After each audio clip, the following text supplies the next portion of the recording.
Yeah, man, it's DJ Chase, the pregame party mix podcast, 17 podcast networks, man. Dynasty Radio, Monday nights, 8 p.m. to 9 p.m., man, on that YouTube, DJ Chase TV. And we got a very, very special guest that I've been looking forward to this interview for 2 weeks now. My guy, Mr. Abner, AB Garcia in the building from the show 60 Days In. What's going on, bro? How you doing, my brother? Now, taking it easy. You already know. Man, you are a legend, bro. Listen, my wife put me onto the show, and I got hooked on it. You know what I'm saying? I got hooked on the show, man, and I'm very honored. I want to give a big shout out to my guy TDI for setting this up because he definitely didn't have to Yeah, do that. TDI music. Of course, man. And once again, first off, I like to do this. Tell the people who you are and tell the people where you're from. My name's Abner Garcia, and I'm originally from Brooklyn, New York, but I was born in Bellevue Hospital. I'm Puerto Rican, and my family has much diversity, but I'm Puerto Rican.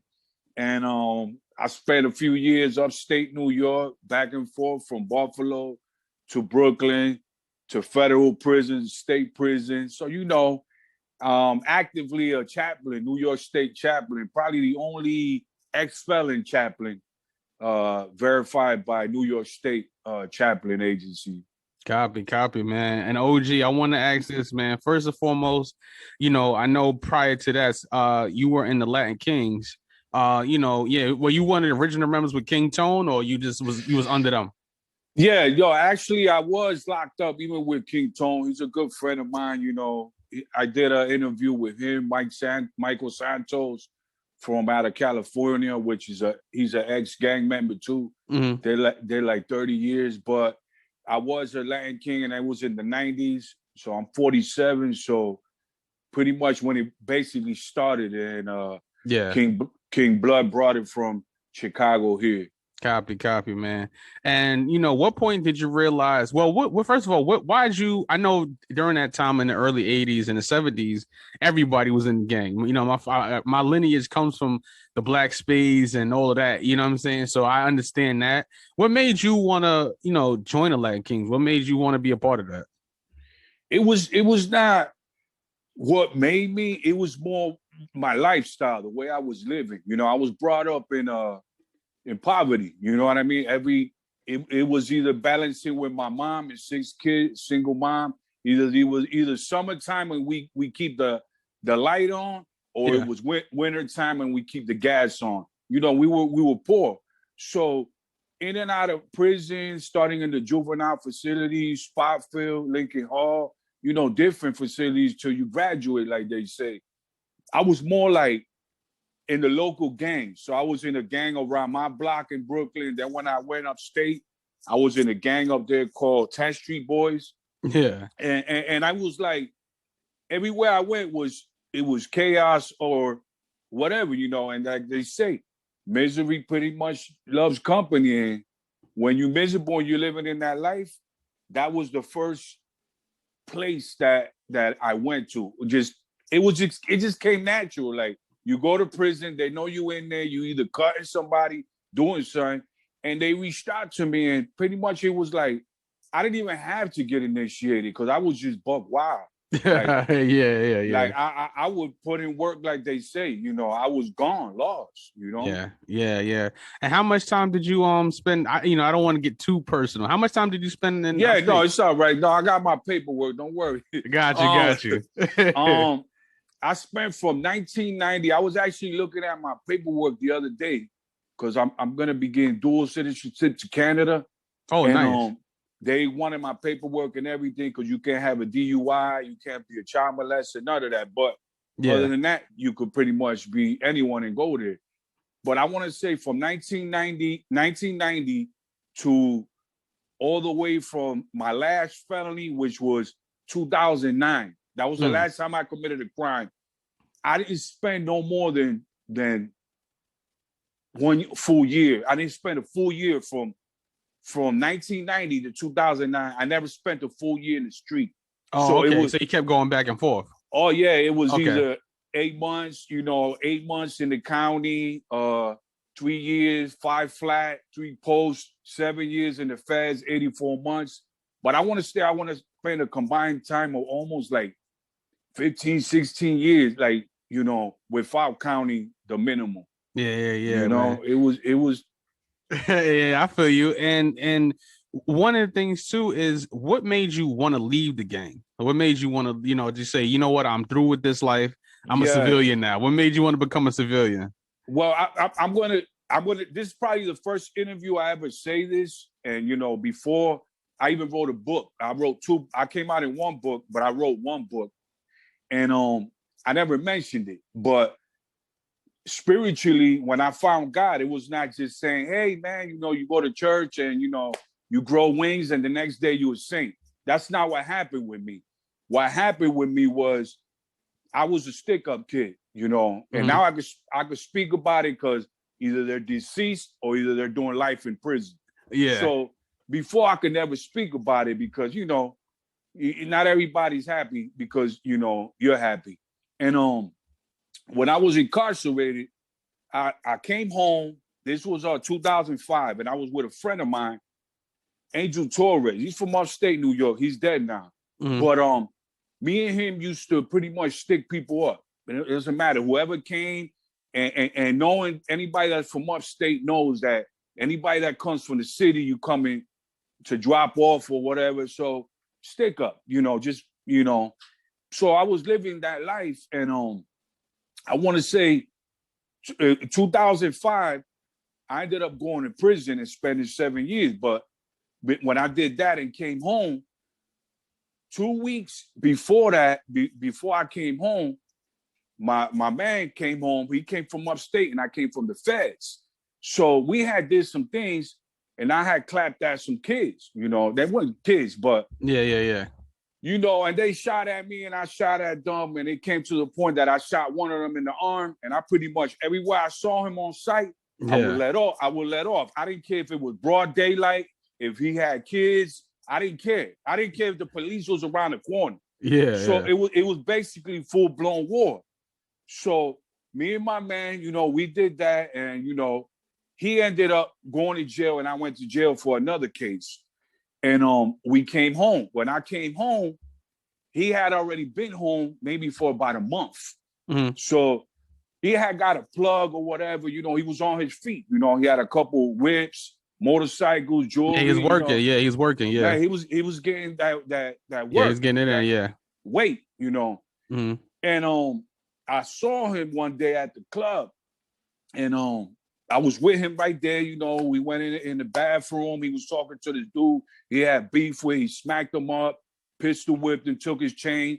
And we just went right to the bar drinking like nothing, you know? Yeah. And it was just... That's crazy. Typical, you know, we go in the club, the bouncer checks us, you know, slide the burners through the window in the bathroom. Boom, we're in the club strapped. So dudes know, you know. So I was with him and we ended up saying, yo, let's get out of here. Let's go to another spot. So that same night, not even 20 minutes, his phone was blowing up and he ended up leaving. Now, I know he had a ratchet on him and he had a bulletproof vest. So I'm like, all right, I'll see you there in a couple minutes. So when I left the club, I ended up going all the way down the main street, a main avenue. And I see all the sirens and the cops, you know, makes a long story short, I see his car there and I see somebody with a blanket on top. So I'm thinking he maybe clapped at somebody, you know, and I go to the club where we were supposed to meet up, the next club. He wasn't there. So I'm on state parole. The next day they come, my parole officer, yo, you know, Angel Torres. And I was like, nah, I don't know what you talk about. Well, you called him. This is your man. Like, what you mean? You know, we know you. Damn. You was with him last night. I was like, yeah, you know, but I'm thinking in my head, he killed somebody. So I don't want to say too much. And my parole officer said, yeah, he was gunned down last night. And no, it's an unsolved murder till this day, you know. Damn. And you know, I know who did it and whatever, you know, assumptions and whatever, you know, now I could talk about it. So he had got killed, but the hit was for me. Wow. They put a contract for my head. The dude gave up 10,000 or whatever, you know, and I found this out on the long run, you know. So He died. I ended up going back upstate, which was my last time. Yeah. I did 3 flat and came home 2012. So when I'm coming home, 30 days before I come home, I'm like, man, I go step foot on, I wet my feet, like they say on land, and I go get a gun, a ratchet, and I protect myself. So I go. It was not even a couple weeks, so I stayed down low key. Yeah. And I went to a barber shop. So I'm in the barber shop, but before this happened, it says it in my book, but before this happened, I was in solitary confinement for a year. That year before I was supposed to come home for something I didn't do. So a correction officer gave me a Bible. So that's when I started, and I left the gang, but I was in solitary confinement. Yeah. So basically my thought was, I'm not coming back to jail, because the only way I go back to the gang is if I go back to jail. Because when you're pretty much in the street, you live. You gotta put the work. Yeah, you gotta put in the work. It is what it is, And it's like they say, once a king, always a king. So when I went home, I'm in the barber shop, and I asked the barber, I say, hey, what's such and such? And the dude's name was Eggy. The one that put the hit out on me. He's in jail doing life. But check this out. I asked the barber, yo, where's Eggy? He's like, oh, Eggy's in jail. He killed his own brother-in-law. Damn. So I'm like, but before I went home, I asked God, I said, I got enemies. So they want me dead. My man's already dead. Yeah. So I'm thinking when that happened, it just dawned on me. And I was like, man, this had to be God speaking to me. That's crazy. It's no coincidence whatsoever. You know what I mean? Because biblically, even the Bible says it, that God will take 10 lost souls to gain one soul for his kingdom. He will. Yeah. He's the God of good and the God of wrath, And I strongly believe that. And that's what put the fear of God in me, because it wasn't state parole, it wasn't federal parole, it wasn't me getting shot at, it wasn't me shooting nobody, it wasn't none of that. The system totally fell in and out. It was more. That's more crazy. That's how I pretty much stopped everything I was doing. Yeah, well, blessings on that, bro. Like that's something that you just had to learn that. You know what I'm saying? And that's what the young generation doesn't understand. And on the show 60 Days In, right? I have to ask this question. This is one of my favorite shows. What made you want to go on a show like that? What possessed you to do that? Oh, man, listen, I'm going to tell you, I would see clips here and there of 60 Days In, living my life. But I was the real 60 Days In. I was doing for real time. So it never dawned on me. So, I'm just living my life, my family. And they'll tell you, A&E will tell you, and any of them. And I have even told them when the whole last season was all the cast members, I didn't sign up for 60 Days In. They found me through social media with like 5-10 followers that I had, And they reached out to me and they said, hey, you want to do a 60 Days In? So I Googled real quick and I was like, this might be just a prank or something, or somebody playing with me. Go back to jail. Like, what do you mean? So make a long story short, I talked to my wife and I'm like, hey, they got this show and, they pay you and everything for it. And you go to jail for 60 days. So pretty much she was like, well, that's on you, because she probably thought you was bugging. She probably thought she was bugging. But we Googled it and verified it and went through the paperwork and all that. And I was like, all right, and I accepted it, but I didn't know it would bring back emotions that were pretty much, I pretty much shut out my mind for years, Yeah.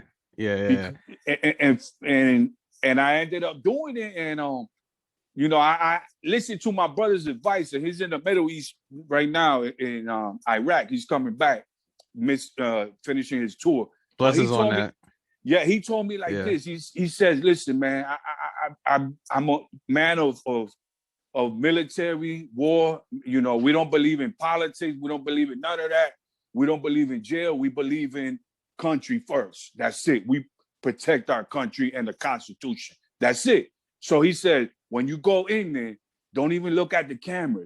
Just act like the cameras are not there. So I took his advice, and I never looked at the cameras. No matter if the camera crew came in or people even, they put these cameras, I would just ignore it out my mind and just concentrate on the task at hand, which was, pretty much find out what's going on or whatever, Yeah. And that's pretty much how we did. But there was cameras and microphones there, and people might say, well, it's snitching. Man, them dudes was on the phone telling on themselves all day. Like, what's funny? That's one of my questions I was gonna ask you. I was gonna ask you that too. You know what I'm saying? Like, okay, so is this show real? Like, it's a real jail? Like, they take you in the pod and put you in a real? It's 100% real. It's a real jail, and it was only the show's been going on for so long that they try to take the most rural areas of the country and try to, where people don't know, and pretty much like the back of the woods. So it was Arizona, Pinal County, and it's real. When you go in there, the inmates pretty much, the camera crew's already in there. They've been there 2-3 weeks, so they already like, oh no, it's a documentary, so they just filming everything. That's crazy. But once they send people in one by one, they kind of start figuring stuff up. Like, man, these camera crews keep coming in, and they're inmates, so they start figuring out, asking questions. Yeah.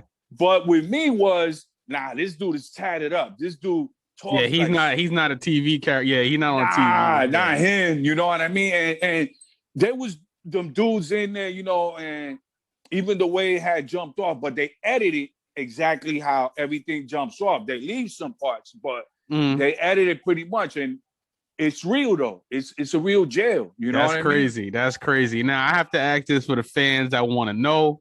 Okay, the discipline episode where you discipline Ibaka. Ikaika. Yes. Okay, was that real? Was that a real situation, bro? Yeah, it was a real situation, because you got to understand that my emotion was coming back from not a county jail, from like they would say, like Ochola would say, the Pinta or max prison. Yeah. And I never made it to a camp or a low. No, I was always medium high or penitentiary. Damn. You know what I mean? Yeah. Even my first time when I was locked up, the judge sentenced me to a max prison. He made sure he told the system, send him to a max prison. Damn. This dude is 16, but he's a menace to society. And they sent me to a max prison. And to me, it was like, whatever. But I learned the race politics already. So when I'm there, they're playing them there, but real hard. And they were not even playing the gangs, like Bloods with Bloods, Crips with Crips, because it doesn't matter. Up here in New York, if you're a Blood, you could be a white blood, a black blood, or Puerto Rican blood, anything, And yeah. So there, it wasn't the gangs. It was the race. Okay. So it was like, so with Ikaika, it was like he was mixed. So he was, and shout out to Ikaika. He's doing good too. He's out there. He's free. That's good. That man changed his life. And pretty much it was like, yo, you got to choose a side. But in my mind, I'm thinking like, man, this dude might be going, upstate to a max prison or something. He's facing time. Mm-hmm. So it was like people in there instigating, and and I'm like, man, whatever, and make no mistakes about it. People might say, yo, you a coward, you hit him and this and that. I didn't hit him out of anger, because I could have just used both hands. Yeah. It was more like I wanted to tell him straight up, like, bro, I'm on a TV show. I've done time. I cut people. Yeah, I know. Stay out the drama. Yeah. Right. I'm like, go home, man. Ain't no ramen noodles, man. Just go home. Like you. But I could. It was just the frustration that I couldn't say anything. You know what I mean? At the end of the day. And he understands that, and I apologize to him. And those are parts that they left out.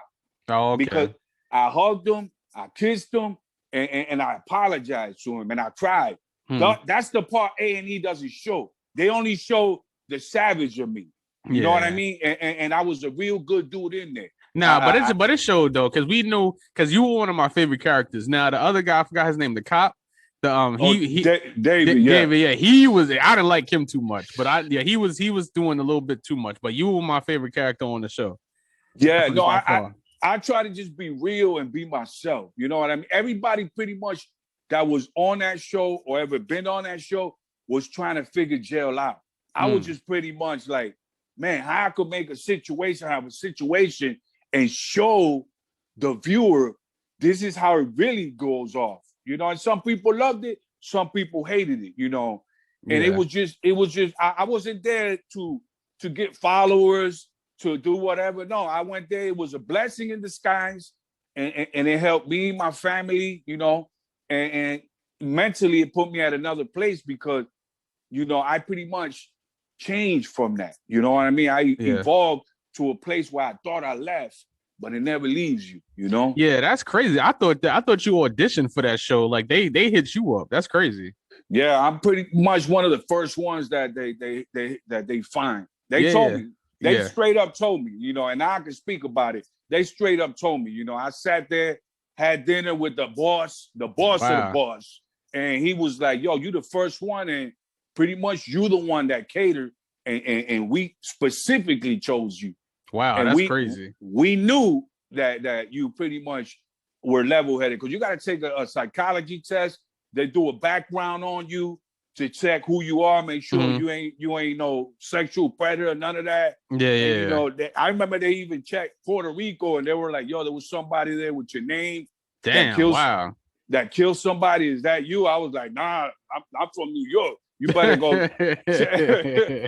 My crimes is over here, you know." Yeah. And let me ask you another question too, bro. Like, the producers of the show, did they play heavy on the race, like the racial politics of the jail, or like was that already there?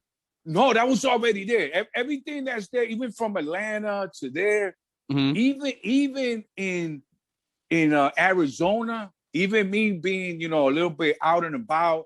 And I even saw a couple of churches when we stood there and whatever, and you could tell that it's real hard body, the race thing embedded in the way Arizona it is, you know, and you could even see that now shining in the politics and all that, you know, and it's like, man, like, wow, like, that's people crazy. really live like that because New York is not like that. People just don't like you. Because New Yorkers just don't like nobody. They just or it's it's a money thing, more of a money thing in New York. Right. All right. Yeah, definitely. If you from Soho, you from Soho. If you from Soundview, you from Soundview. You know, you know the difference. You know. Yeah. And now with snitching is a no go in the jail system. It was a no go in the 2000s and a no go in the 90s.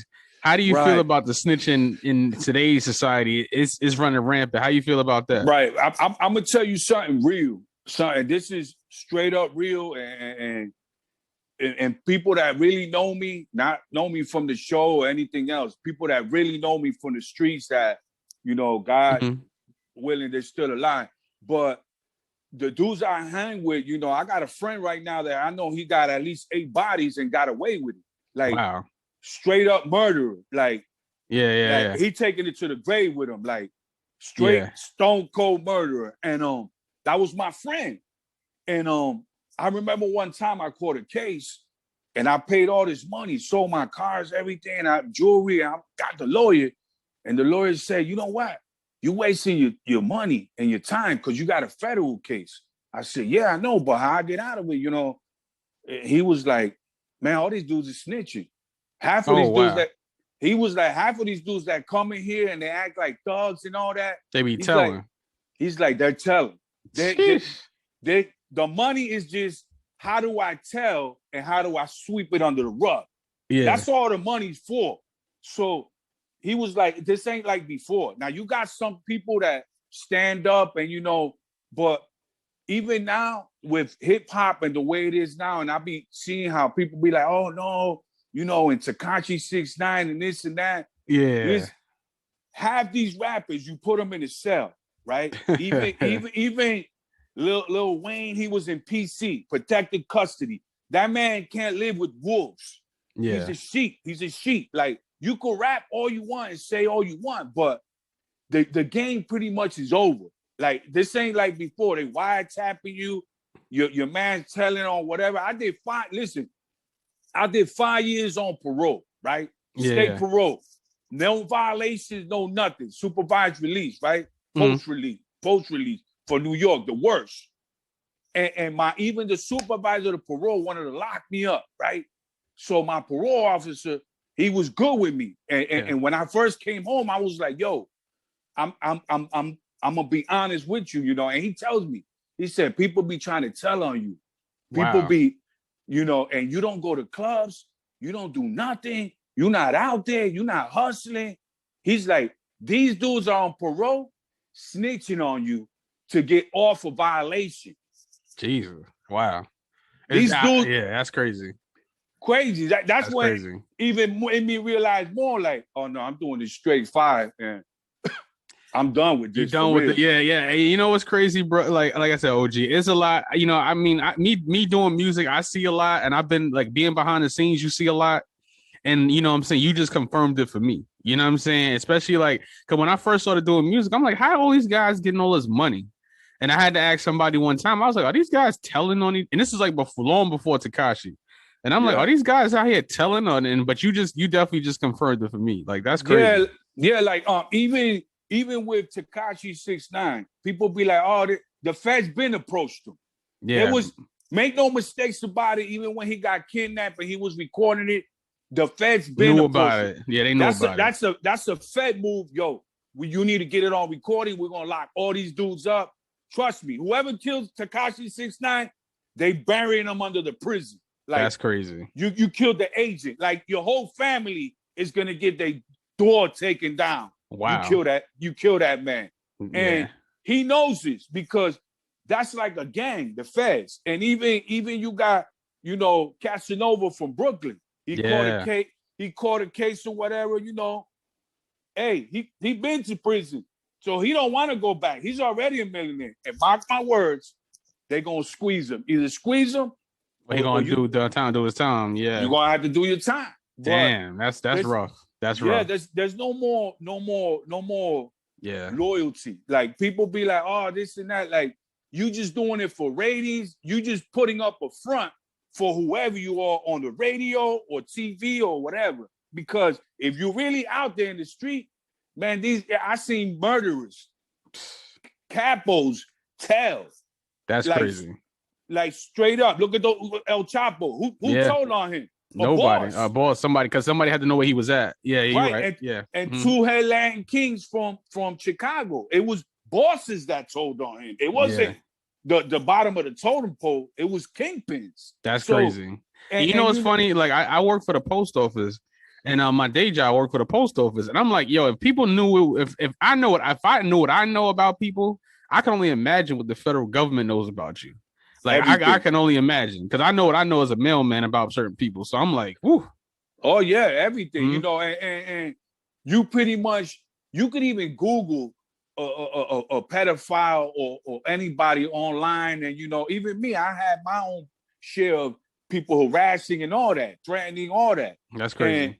And you pretty much, the way you move, and the way the system is now, the feds already know what you're doing. Yep, they know it. They know. Like, they just give you the longevity and let you breathe, eat, because they don't want you when you bagging up nickel and dimes. And they want you to get. They want you stuff, when you getting them bricks already, because they know they could get the next man. That's crazy. And that's how it is. They let you shine, get your bling. They know. And they know exactly when to stop it. It's even me when I got locked up. They knew that there was a hit out on me. So they knew, let's just lock them up, because we already know somebody want to kill him, because they already had dude on phone tap. Damn. So it's like, they know. It's a lot. Yeah, it's a lot. And one of my last questions, OG, is this. On the show, you were very big on mentorship. Is that something that you just want to do down the line? That's what your focus is? Oh no, that's not something I do down the line. I try to, like, help anyone, period. I ran 2 books. One of them is online on Amazon. Both of them online. The Pastor's Son and Rise Up from the 700 Club. I even got a letter from, the senior Gordon from the 700 Club. And I've been doing it. I've been helping people. Like, if you ask me for $1 in the street and you're homeless, I'm not going to sit here and record it and put it on Instagram and blow somebody's spot up. That's not me. If you're going to do something good from your heart, do it from your heart, not for a camera, So when somebody asks me for $1 or a meal or anything, it's just in my heart, because I know what hunger is and what being confined is, and it's even with Khalif from Brooklyn when he committed suicide. He went to solitary confinement for 2 years in Rikers Island, was through war and for a book bag, and then he went home and he committed suicide. Yep. And I know this because I wanted to commit suicide. There's not a day that the devil doesn't attack me and puts that thought in my head. But I already know the consequences of that. So these young kids are now committing suicide like crazy, and they don't talk about it. People don't talk about it because this is confinement, being in quarantine. And it's something I want to push more, but more raw. Like, I want to preach the gospel, but I want raw. I don't want fake. Yeah. Like, it's so many fake getting money people, in churches. And I've had my downfall with pastors and all that because of that. Because I'm like, nah, you're not going to puppeteer me to cater for you. You know what I mean? I just help people, but mentoring is definitely something I'm going to keep doing. And I got a couple projects once this is over, and I even take the vaccine and start moving, but definitely. Yeah, man. I just got my second dose today, actually. It's kind of giving me a headache. I just got my second dose today, yeah. Oh, it's strong, I'm waiting for the one shot. I'm waiting for the Johnson & Johnson. I'm already on list. I'm waiting. Copy. Good. And my last question of the evening is, would you do a show like 60 Days In Again, or would you do 60 Days In Again? I would do 60 Days In Again, but I'm going to tell you right now, they will have to send me in by myself. Got you. I don't want groupies. I don't want thugs or nah. Just send me in by myself, because I feel as if I wanted to go out with a bang. Like, when that jumped off, I wanted to just let off. But I was like, man, I don't want to hurt nobody or whatever. But a lot of people be like, yo, you a coward, this and that. Listen, make no mistakes about it. I'm a man of God. But them dudes in there was not even a quarter half criminal of what I was. And pretty much, if I go in now by myself, I get more accomplished. Rather than having to worry about is somebody telling somebody else or whatever. Like, nah, man, like, for that, I take Tekashi 6ix9ine with me and do a 60 Days In. And on that note, man, we are out of here. Mr. AB, man, give your social media, brother. Thank you once again, OG. Thank you so much, bro. No problem. Abner 60 Days In _ is the only one I have. No other fake one. Copy. Yeah, man, it's DJ Chase, the Pregame Party Mix podcast on 17 Podcast Networks. On Monday nights, Dynasty Radio, 8 p.m. to 9 p.m., the Pregame Party Mix on YouTube, DJ Chase TV, and follow me on that Instagram _ DJ Chase. AB, thank you so much, brother. Thank you. Thank you, my brother. Thank you. Bless you. DJ Chase TV. It's official. Come on. Locked in with DJ Chase on the Pregame Party Mix podcast.